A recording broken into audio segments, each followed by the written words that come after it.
मोरो ख़बर शामिल कजे थी। मोरो सिंध मां सिंधी अल्ताफ़ सुमरोज रिपोर्ट मुताबिक़ व्याज खोरन समाज के अंदर हेठन तबके जूं ज़िंदगियूं दाव ते लगाए छॾियूं। इस्लाम के अंदर व्याज हलाइण वरी मां वॾो गुनाह है, पर हितां जा कुछ मुसलमान चंद टकन एवज़ पंहिंजी मुसलमानी दीन ऐं ज़मीर विकिरो करण में का कसर कोन था छॾनि, जंहिंजो मिसाल व्याजनि जो तड़पायल सिंध कॉलोनी मोरो वासी अवैस माशी है, जंहिं पंहिंजा दर्द ऐं सूर बयान कंदे मीडिया के ॿुधायो त कुछ अर्सो अॻु में व्याज खोरन नाले ज़ाहिद माशी, नवाब सोलंकी, पुनल ज़रदारी, मोहरम ज़रदारी ऐं खानू ज़रदारी मूंखे कुछ पैसा ॾेई मुसलसल 3 सालनि खां व्याज वठंदा रहिया आहिनि। मां ग़रीब ऐं मिसकिन आहियां, होटल ते मज़दूरी करे पंहिंजे बचनि जो पेट गुज़र कंदो आहियां, पर मथां व्याज खोर मूंखां उहा कमायल ॾियारी 500 रुपया बि खसे वञनि था, जंहिंजे करे मां पंहिंजे खीर पियाक न्याणीअ लाइ खीर बि नथो वठी सघां।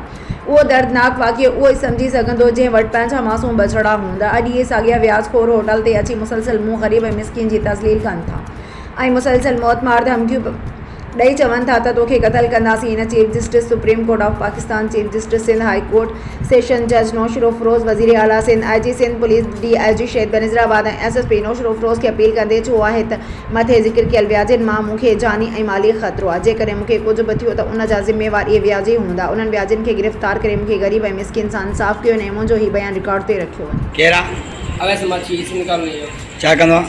मज़दूरी कंदो आहे होटल जी। छा थियो आहे? हींअर व्याजी मतलब होटल विड़ी आहिनि। कहिड़ा? ज़ाहिद माछी, पुनू ज़रदारी ऐं खानू ज़रदारी, नवाब सोलंकी ऐं मोहरम ज़रदारी।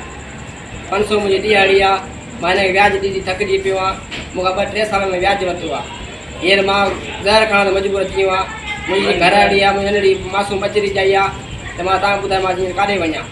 त मां SSP नौशरो फ़िरोज़ खे अपील थो कयां ऐं SA जो मोरो खे अपील थो कयां त मुंहिंजी हिन व्याज मां जान छॾे वञे।